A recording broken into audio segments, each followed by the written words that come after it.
আল্লাহ রাব্বুল আলামিনের কাছে শুকরিয়া আদায় করছি। অশেষ রহমতে আমাদের নেতাকর্মীর পরিশ্রম এর মধ্য দিয়ে এই টাঙ্গাইল সদরের জনগণ যে পরিমাণ আমাকে ভোট দিয়েছেন, সকল ভোটারদেরকে আমি ধন্যবাদ জানাই, অভিনন্দন জানাই, শুভেচ্ছা জানাই। এই বিজয় টাঙ্গাইল জনগণের বিজয় হয়েছে। আগামী দিনে আমি ইনশাল্লাহ সেই প্রত্যাশা নিয়ে এই টাঙ্গাইলের জনগণ আমাকে ভোট দিয়েছেন, সেই প্রত্যাশা ইনশাল্লাহ আমি শতভাগ পূরণ করার চেষ্টা করব ইনশাল্লাহ। আমি নেতাকর্মীদের বলবো, সকলেই অনেক পরিশ্রম করেছেন, সকলকে ধৈর্য ধারণ করে সহনশীলভাবে পরিবেশ পরিস্থিতি যাতে ভালো থাকে। গতকালও আমি সকালে বের হয়েছিলাম, প্রত্যেকটি ইউনিয়নে আমি ভিজিট করেছি এবং তাদেরকে শান্ত থাকার বলেছি। কারণ এখন আমাকে 4,65,000 ভোটার যারা আমাদেরকে ভোট দিয়েছেন, সকলের প্রতিনিধি হিসাবেই কিন্তু ওনারা আমাকে নির্বাচিত করেছেন, সবাই আমাকে ভোট দিয়েছেন। কাজেই সকলের নিরাপত্তা দেওয়ার দায়িত্ব হচ্ছে আমার। আমি সকলের সহাবস্থান নিশ্চিত করব, সহমর্মিতার পরিবেশ বজায় রাখব। আমার নেতাকর্মীদের উদ্দেশ্যে বলবো, তারা যাতে সকলেই শান্ত থাকে, ধৈর্য ধরে, কোনো উস্কানিতে কেউ পা না দেয়, কারোর সাথে কোনো বিবাদে কেউ না জড়াক।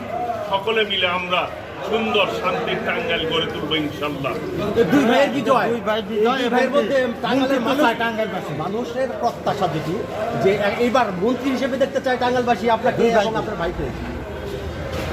মানুষের প্রত্যাশা, টাঙ্গাইল মানুষের প্রত্যাশা অবশ্যই আমি মনে করি যে আমার নেতা দেশনায়ক তারেক রহমানের প্রতি পূর্ণ আস্থা বিশ্বাস রয়েছে। উনি যখন যেভাবে আমাকে যে জায়গায় কাজে লাগাবে আমি ওইভাবে কাজ করবো ইনশাল্লাহ। দুই ভাই তো একসঙ্গে যাচ্ছে, অনুভূতি আমার ভাই দীর্ঘ 17 বছর তারা ভোগ করেছে, নির্যাতন ভোগ করেছে।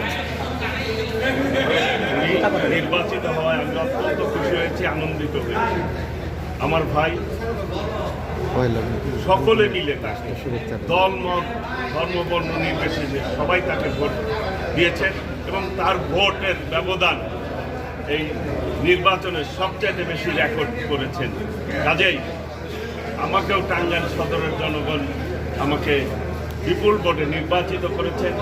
আমি সেই জন্য টাঙ্গাইল সদরের প্রত্যেকটি জনগণের কাছে আমি কৃতজ্ঞতা প্রকাশ করি এবং তারা আমাকে অনেক বেশি উৎসাহ দিয়েছেন, আমার সাথে থেকেছেন। আমার নেতাকর্মীরা আমার জন্য অনেক বেশি পরিশ্রম করেছেন, তাদের প্রতি আমি কৃতজ্ঞতা জানাচ্ছি। ফাল্গুনের শুভেচ্ছাটা দেন।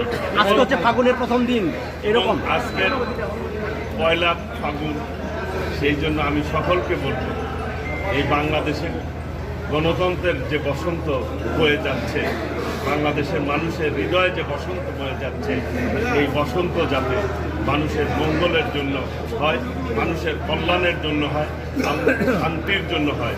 আমরা সকলে মিলে এই টাঙ্গাইলকে একটি আধুনিক টাঙ্গাইল, একটি মডেল টাঙ্গাইলে যাতে রূপ দিতে পারি, সেই জন্য সকলের কাছে, এই টাঙ্গাইল সদরবাসীর কাছে আমি দোয়া কামনা করছি এবং সবাই সুন্দরভাবে পরস্পর ভাই ভাই হিসাবে আমরা পথ চলব এবং সকলে মিলে ইনশাল্লাহ এই টাঙ্গাইলকে এগিয়ে নিয়ে যাবো ইনশাল্লাহ।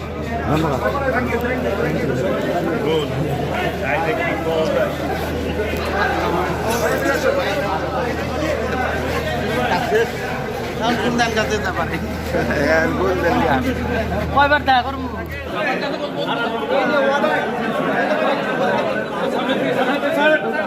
সাইড